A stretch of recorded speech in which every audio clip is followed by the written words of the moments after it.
Bienvenue dans votre journal. Au sommaire de l'actualité, le Parlement béninois rejette la révision constitutionnelle. Comme l'opposition, certains députés de la majorité ont voté contre la modification proposée par un député de la majorité présidentielle afin d'harmoniser le calendrier électoral. Le phénomène ravage l'agriculture. Face à l'urgence, le gouvernement zambien déclare l'état de catastrophe naturelle en raison de la sécheresse. Puis le Maroc qui propose son expertise technique à la Guinée dans la perspective des éliminatoires de la Coupe du Monde de football 2026 et de la prochaine Coupe d'Afrique des Nations. Le général Mahamat Idriss Déby Itno a annoncé ce samedi sa candidature à l'élection présidentielle prévue le 6 mai 2024 au Tchad. Mahamat Idriss Déby Itno, président de transition depuis 2021, après la mort de son père. La confirmation de sa candidature intervient 3 jours après que les forces armées gouvernementales ont tué son principal rival, Yahya Dillo Djirou, dont le parti dénonce un assassinat visant à l'écarter du prochain scrutin présidentiel.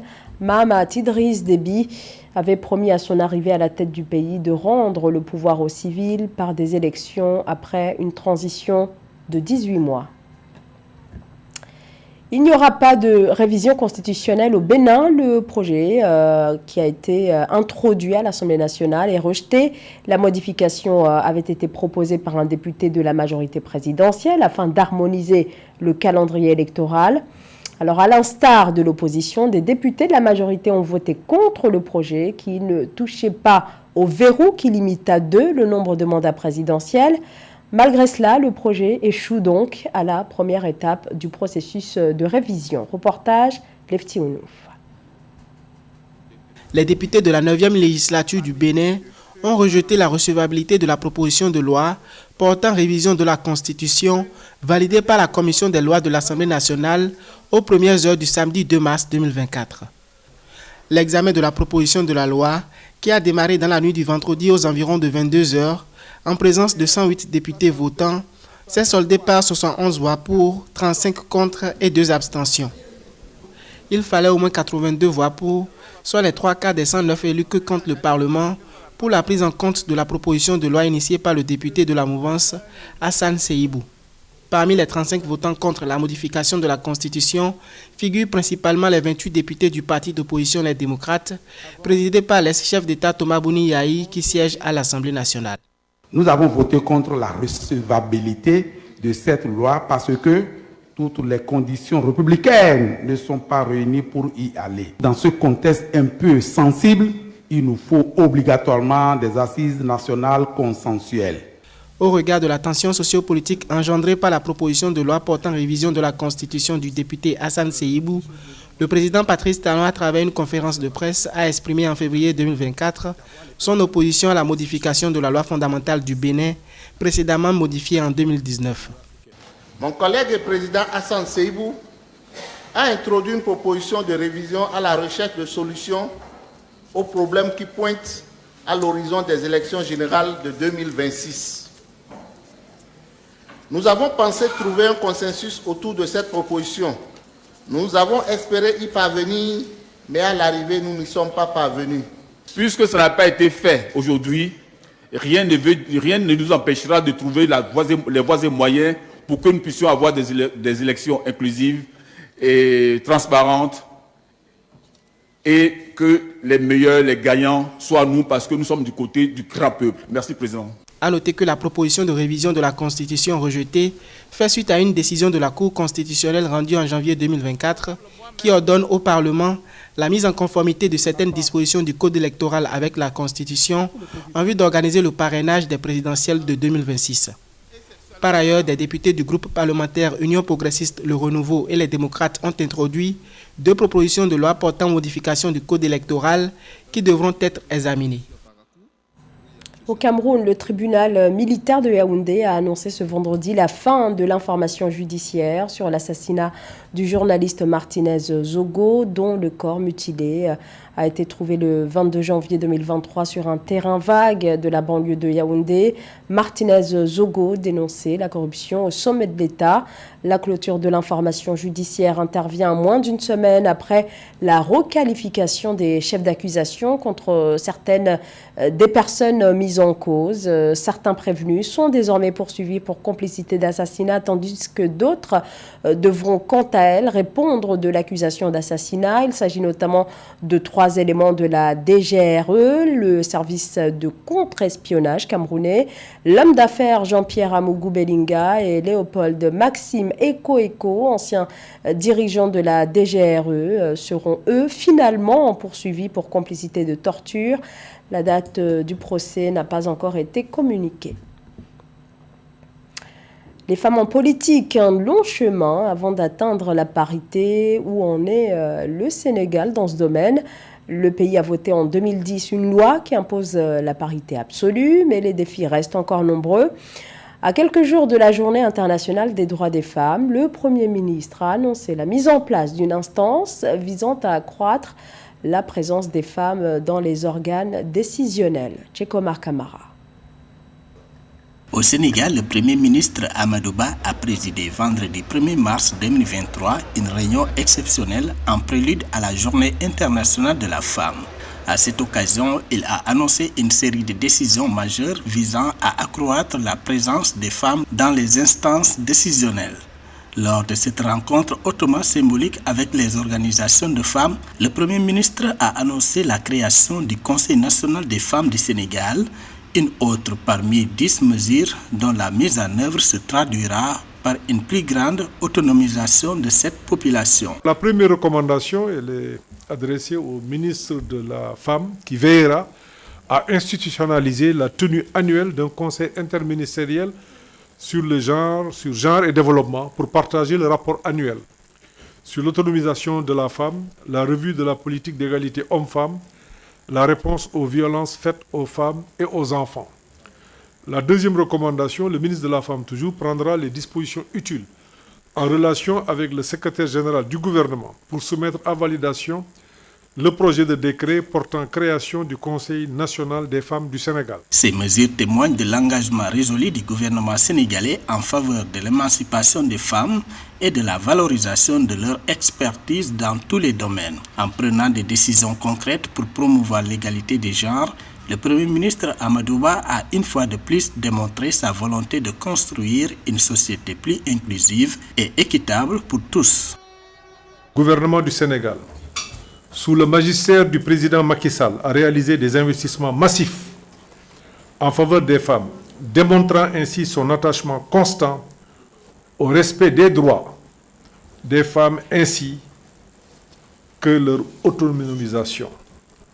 Au plan juridique, institutionnel, économique et social, les réalisations de M. le Président de la République ont sensiblement amélioré la condition de la femme, tant en milieu urbain qu'en milieu rural. Selon le chef du gouvernement sénégalais, il est aussi attendu du ministre du Commerce, en relation avec les ministres des Finances et de l'Économie, l'accentualisation de l'assistance technique nécessaire pour atteindre 15 000 PME et PMI et coopératives dirigées par des femmes dans le cadre des programmes d'accélération de la compétitivité et l'emploi.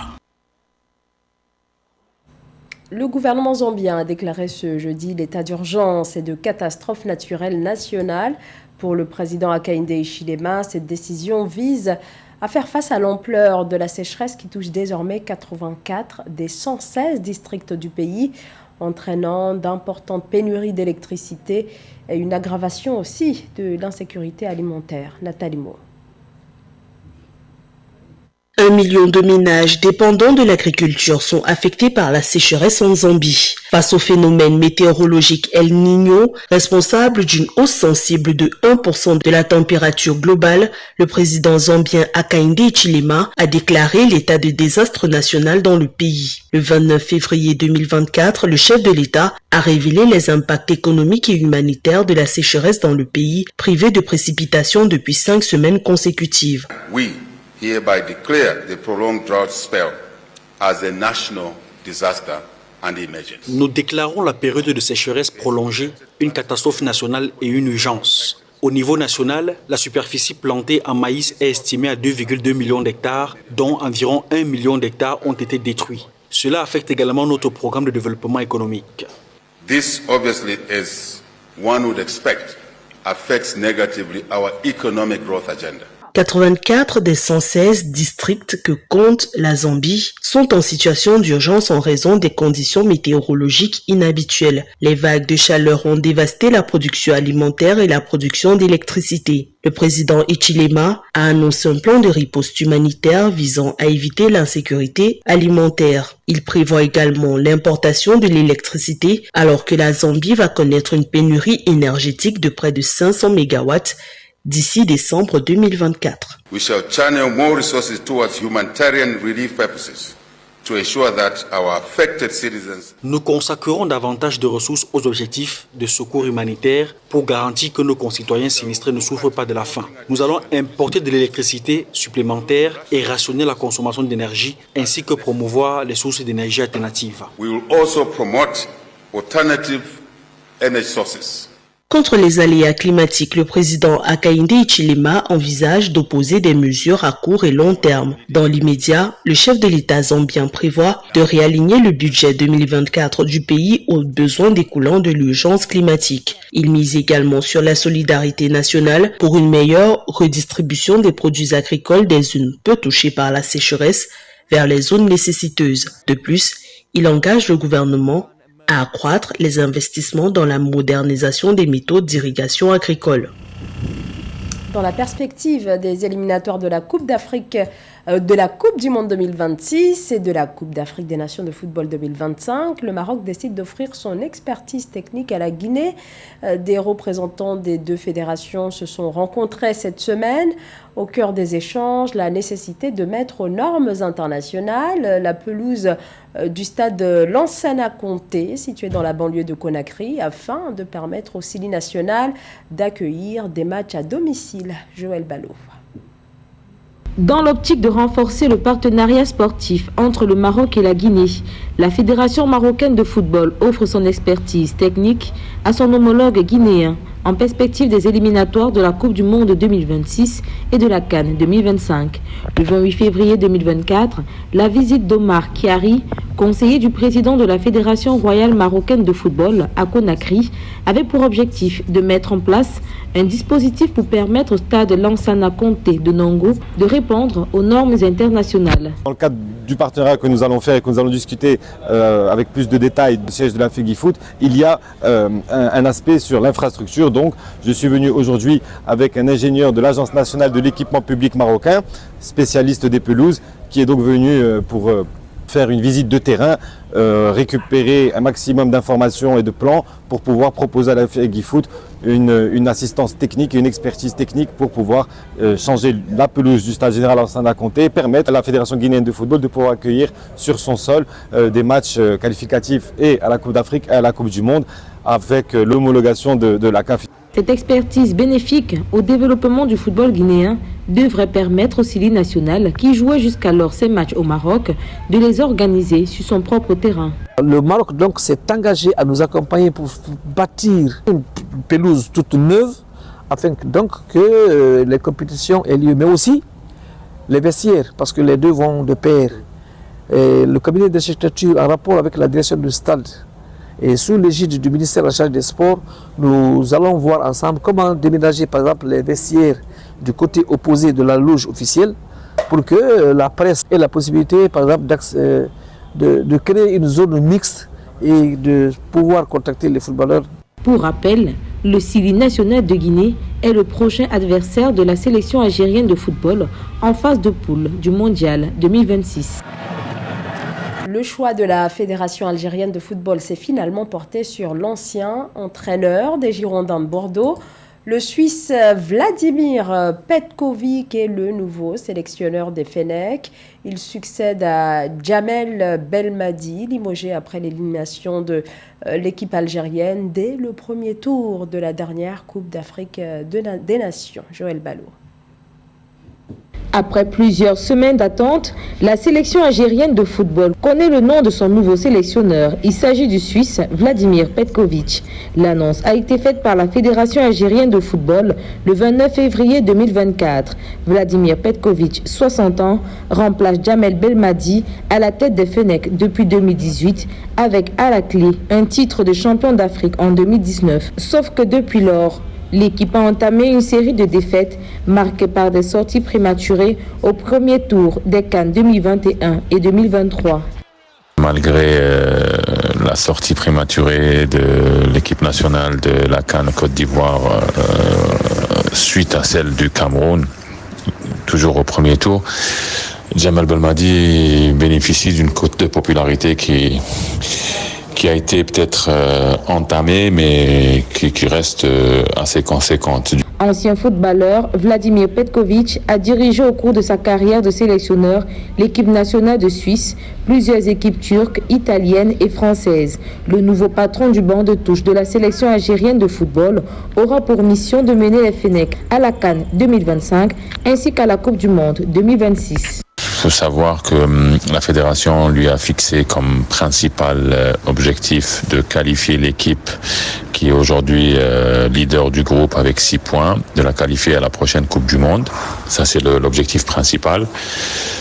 Et pour la prochaine CAN 2025, d'atteindre au moins les quarts de finale. Un objectif qui semble à la portée du groupe. C'est un grand chantier qui se présente devant Vladimir Petković. Il devra récupérer une sélection en déphasage, construire des bases solides, consolider les liens afin d'être prêt pour leur première sortie amicale face à la Bolivie le 22 mars 2024. Pour l'heure, aucun détail n'est connu quant à la durée de son contrat. Le nouveau sélectionneur algérien est annoncé à Alger le 3 mars, où est entre autres prévue une conférence de presse le lundi 4 mars 2024. C'est la fin de ce journal. Merci à vous de nous avoir suivis. Restez avec nous sur Africa 24.